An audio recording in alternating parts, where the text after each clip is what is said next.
The week began on a bright note with Vice President Professor Yemi Osinbajo briefing Mr. President on happenings at home while he was away on medical checkup. But it moved slowly for some Nigerian workers, particularly the Judiciary Staff Union of Nigeria, which has been on strike for 2 weeks to demand judicial autonomy. The Senate has backed Jusun by saying there is no going back on autonomy for that arm of government. But today on the program, we're more interested in its warning issued on Tuesday that Nigeria's corporate existence is under threat from non-state actors. Also today, the Energy Commission of Nigeria will have the nation know that it spends $22 billion or 9.05 trillion naira on fuel annually. No one says it like Jide. Welcome to the program, Issues with Jide. Thank you for joining us on Issues with Jide. I am Bukola Samuel Wemimo as I welcome BKO Babajide Kolade-Otitoju. I'm delighted to hang out with you yet again today. Good afternoon. Yeah, welcome. So this is the second time the Senate has joined the nation's attention to the proliferation of small arms and light weapons in the country. But this time it's saying that the nation is under threat from murderous non-state actors. Why has it chosen non-state actors, and who are these non-state actors? Clearly, they were referring to the Sunday Igbohos of this world, and the Kanos of this world, the Abubakar Shekau of this world.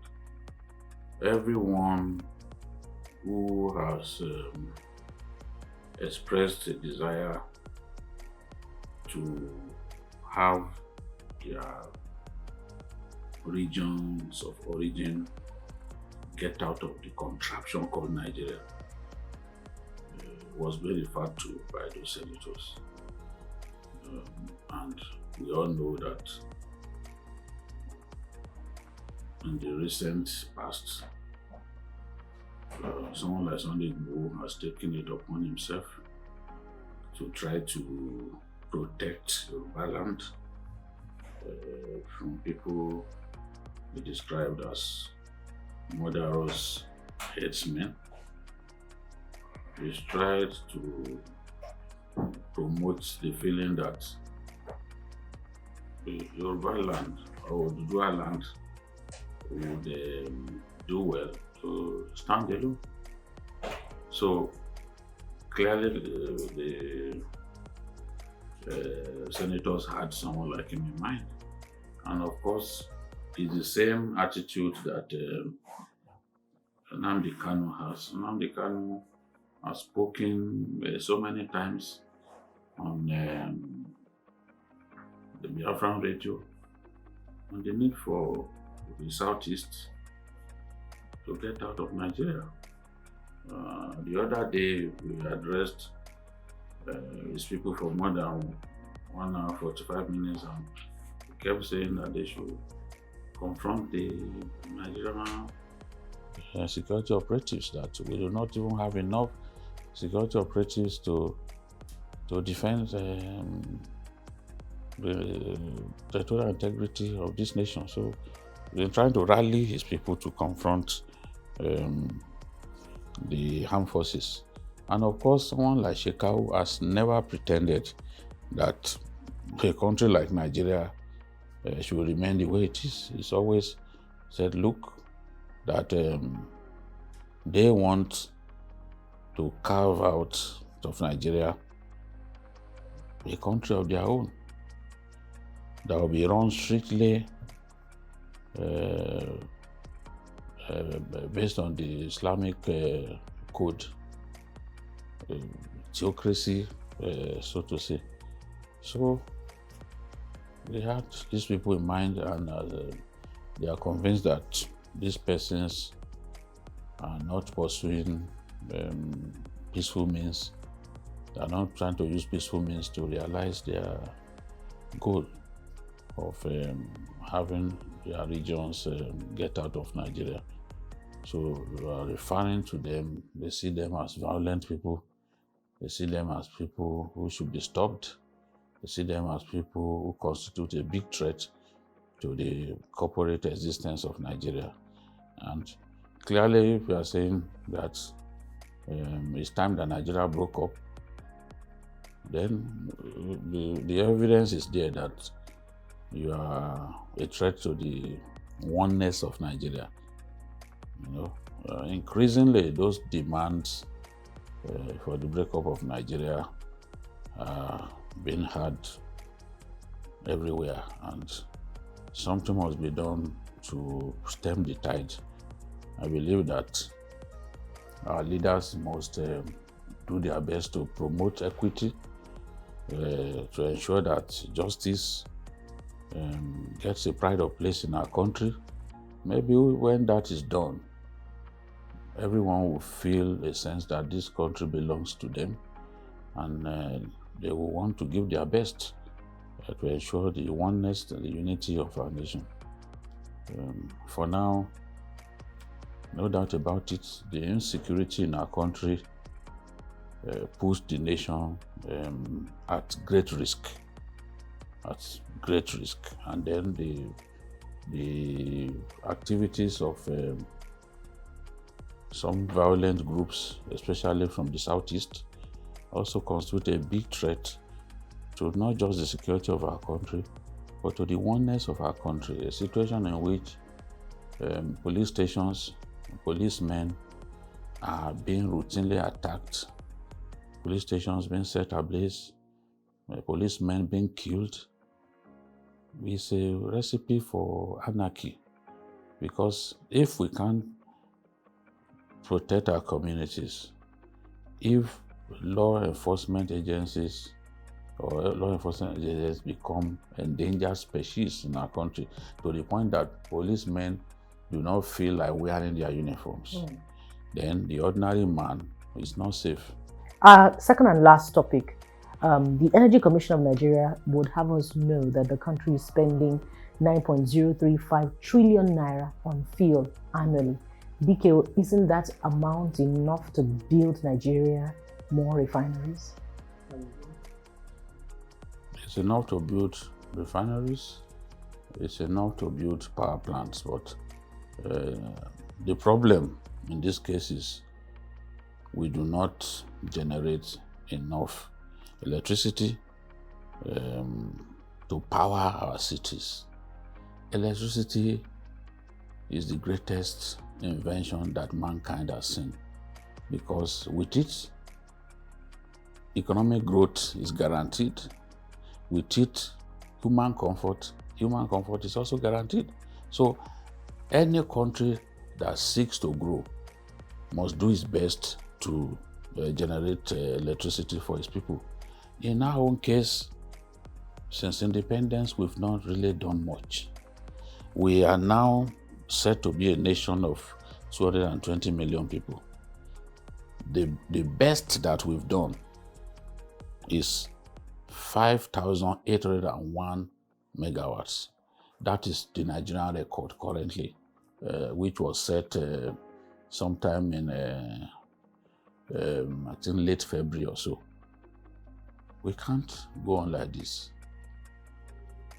South Africa, that we like to compare ourselves with, generates more than 42,000 megawatts. They even have enough to sell to their neighbors like Mozambique and the rest of them. Yes, we provide electricity for some of our neighbors, but that was because we needed to convince them to not dam the Niger River, because we are at the bottom. You look at the map. If they decided to dam, if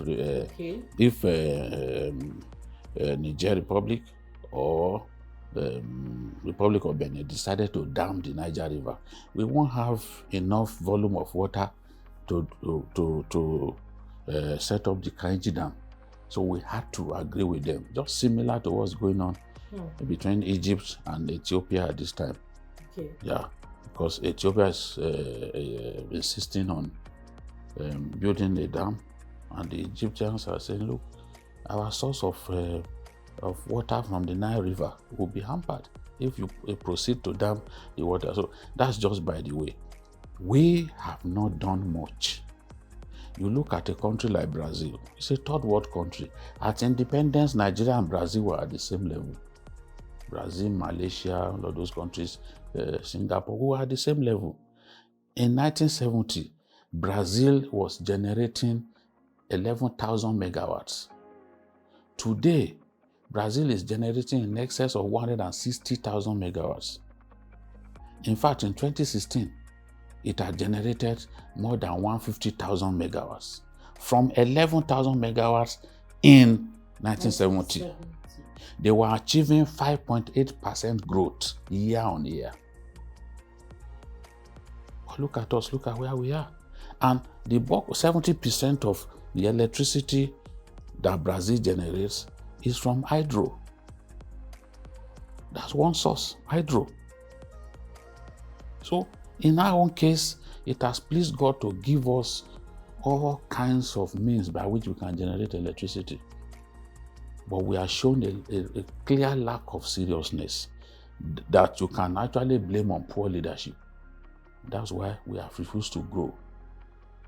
About 8 power plants the other day could not run because of gas constraints, leading to system collapse. And the power minister had to apologize to Nigerians because the nation was plunged into some form of blackout. It's only in Nigeria that this sort of thing can continue to happen. Now businesses are dying because they are spending so much to generate electricity for themselves. A lot of those businesses have moved to countries like Ghana, where electricity is constant. Nestle now, there's pressure. Nestle feels like leaving Nigeria. So will Nestle go the way of Michelin and the rest of them?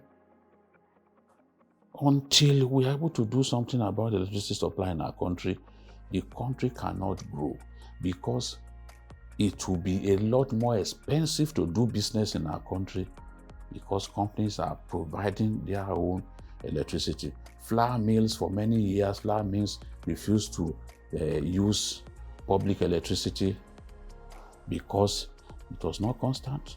And you know what that means? It will erode even into their own margin.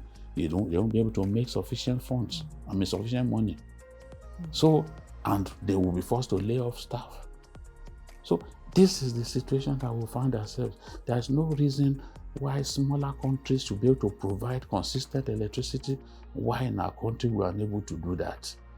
Since independence, we are struggling to generate 5,000 megawatts. Even 5,000 megawatts we can't do on a consistent basis. I can tell you that on a consistent basis we can do 3,000, 2,800, 3,000 because I've been monitoring that trend for years.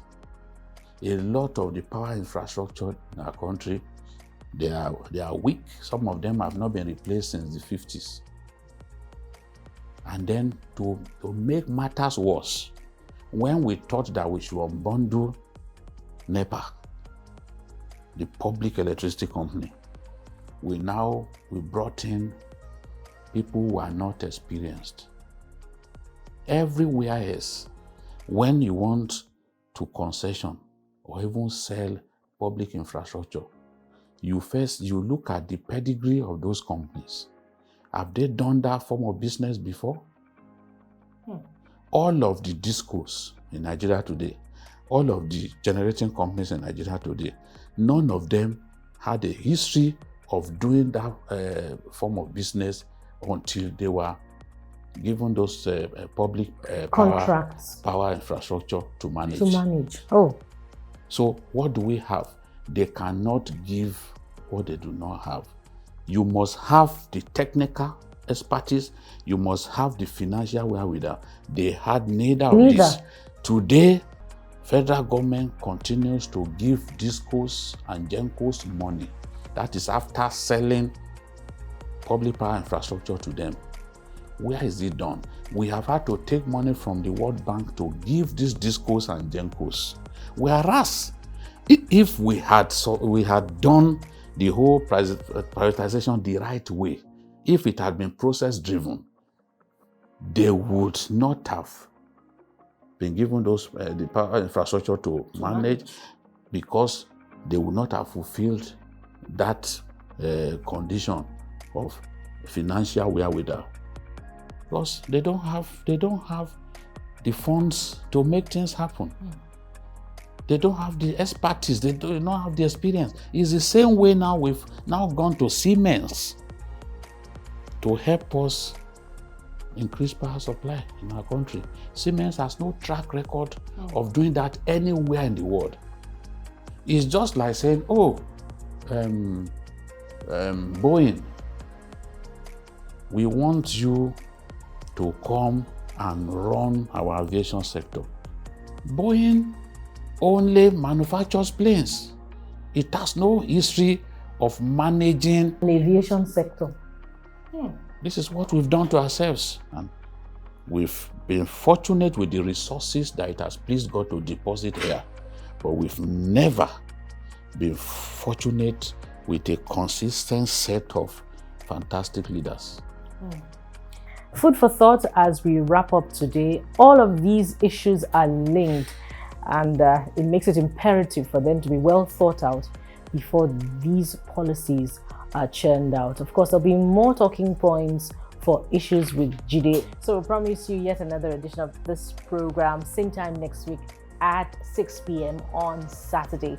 You can subscribe by hitting the subscribe button on YouTube. We're on YouTube at TVC News Nigeria. We're also on other platforms, that's Twitter, Facebook, and Instagram on TVC News NG. That's at TVC News NG.